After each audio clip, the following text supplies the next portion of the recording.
ce qui est intéressant par rapport à la demande, c'est qu'elle constitue le point de départ d'une démarche, que ce soit pour un adulte ou pour un enfant. Mais pour l'enfant, la difficulté, c'est que c'est rarement l'enfant qui produit la demande. Ce sont souvent les parents. Et donc qui, avec une certaine attente que l'enfant soit débarrassé d'un symptôme qui les dérange. La complexité résulte du fait qu'il y a déjà beaucoup de personnes qui sont impliquées. Et donc ça dépend, bien sûr, de l'adresse, dans tous les sens du terme. Il y a une adresse au psychanalyste, mais aussi l'adresse dans le sens d'avoir la subtilité de la part du psychanalyste pour entendre sa demande et pour entendre ce qui se formule au-delà de cette demande. Et une demande, elle a cet effet-là d'introduire une prise en charge ou un traitement analytique que dans la mesure où elle peut être reformulée ou redéfinie. Et donc, dans une certaine mesure, dans un premier temps, on travaille sur la demande. Même si c'est rarement dit sous cette forme directement. Mais c'est souvent là-dessus que porte toute l'attention, etc. Et on a peut-être, on a certainement intérêt à le faire, à en tenir compte, et que peut-être on le néglige parfois, et qu'il y a certainement des échecs de prise en charge, aussi pour les adultes, mais beaucoup plus encore pour les enfants, parce que la question de la demande n'a pas été suffisamment traitée. On n'a pas suffisamment tenu compte. Donc il faut se donner du temps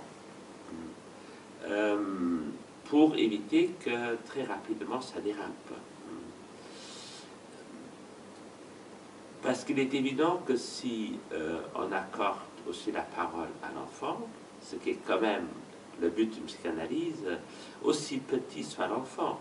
Donc s'il ne parle pas, il fait des dessins, ou il fait des choses, il produit quelque chose, et donc on commence à faire attention, on donne une place à sa production langagière ou autre, et donc ce sera forcément autre chose que ses parents en attendent. Il arrive parfois que des parents disent, voilà, je vous amène mon enfant, mais qu'ils ne veulent pas s'impliquer eux-mêmes.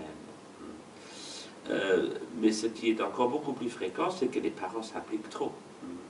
Ils s'impliquent trop et s'imaginent que ce sont eux qui peuvent diriger les choses et que dès que l'enfant bouge, alors l'art du travail avec les enfants, de la psychanalyse avec les enfants, c'est de prévenir tout ça, et de mettre en place des dispositifs.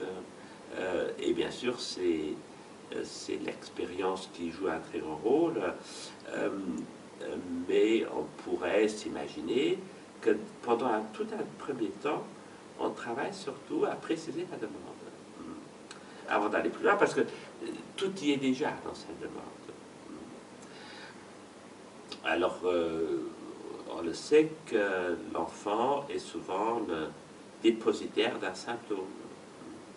L'enfant porte le symptôme pour toute la famille.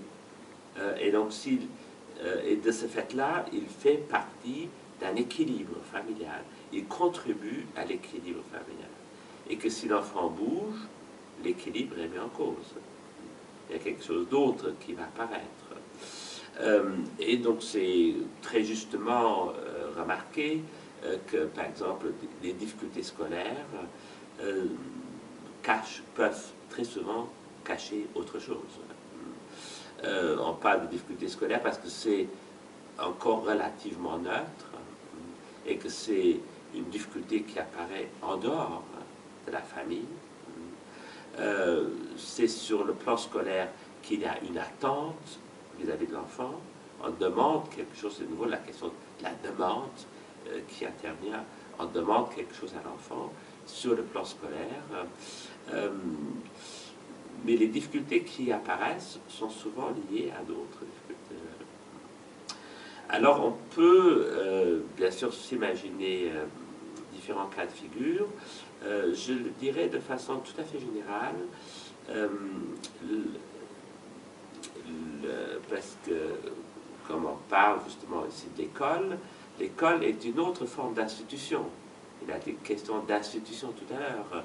Donc l'enfant peut rejouer au niveau de l'école tout ce qu'il n'a pas à la maison, dont cependant il ne sait rien, il ne peut pas le formuler en ces termes. Mais ce que je dis, c'est presque un cas classique.